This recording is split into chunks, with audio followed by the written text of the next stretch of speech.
Amar Reshi asked a computer program to write a book. I think it was write a children's book about a young girl who creates her own AI.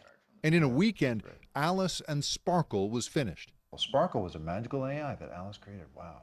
ChatGPT is technology, accessible and free to anyone on the web, that impersonates what it's read on the internet. Type in a request and it can write legal documents, software, even school essays. People are predicting it will wipe out whole industries. Attorneys, realtors, are we going to be out of a job? But ChatGPT as an AI system may pose ethical risks to users who are unaware of how the technology works.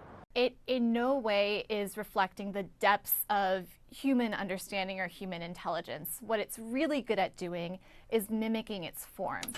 In fact, remember what I said earlier? But ChatGPT as well, I asked ChatGPT to write that line for me. Users who are then I asked for a knock-knock joke.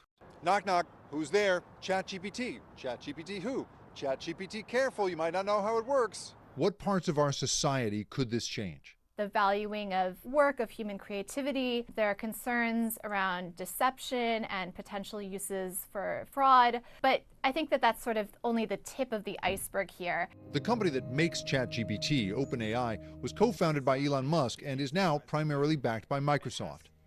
The company declined our request for an interview.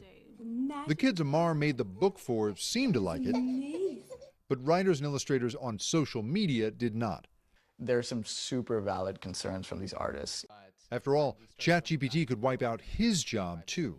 Literally my line of work, apps, design work, product design work. And now he wants someone to solve this problem.